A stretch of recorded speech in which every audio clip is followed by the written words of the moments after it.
நான் வந்து ஒரு ரத்தம் வாங்கியிருக்கேன். இதை மிளகு பொரியல் செய்ய போகிறேன். அதுக்கு ஒரு ரத்தத்தை இப்போ அடுப்பில் கொஞ்சம் தண்ணி ஊற்றிக்கிறேன்.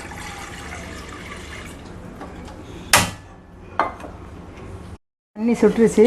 நான் நல்லா ரத்தத்தை 2-3 தடவை கழுவியிருக்கேன். இதை அப்படியே இதில் வேக போட்டுருக்கேன்.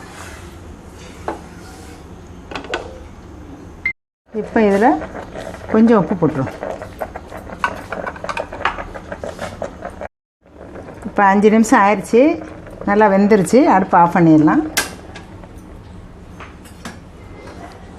இதை அப்படியே வேறு பிளேட்டுக்கு மாற்றிடுவோம். உங்களுக்கு நல்லா வெந்துடும்.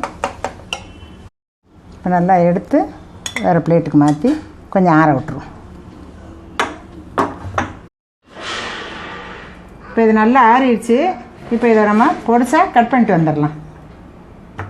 பொடிசாக கட் பண்ணியாச்சு. அழகாக இப்படி பீஸ் பீஸாக வரும். இனிமேல் நம்ம ஒரு கடாயில் எண்ணெய் ஊற்றிருக்கேன். இப்போ இந்த நறுக்கி வச்சுருக்கதை அதோடு சேர்த்துடலாம்.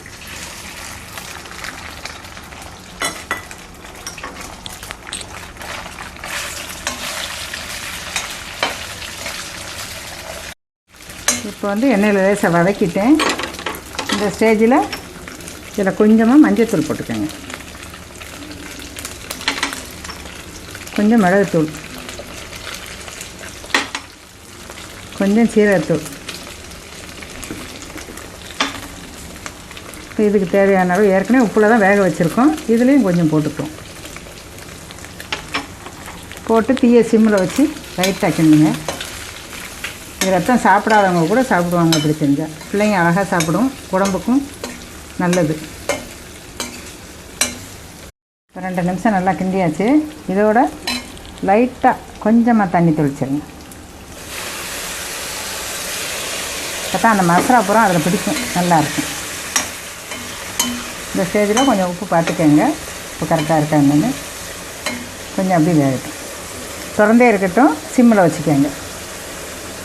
இப்போ உப்பு பத்தலை, அதனால் கொஞ்சோண்டு போட்டிருக்கேன்.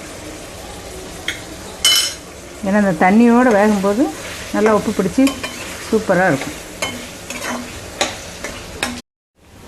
அழகாக தண்ணிலாம் வற்றிடுச்சு. அவ்வளோதான். இன்னும் அடுப்பை ஆஃப் பண்ணிடலாம். சூப்பராக இருக்கும். பிள்ளைகளுக்கு போட்டு விரைவி கொடுத்தாலும் நல்லாயிருக்கும். இந்த எண்ணெயில் சாதம் போட்டு சாப்பிட்லாம். சூப்பராக இருக்கும். மிளகு ரத்த பொரியல் ரெடி. நீங்களும் செஞ்சு பாருங்கள்.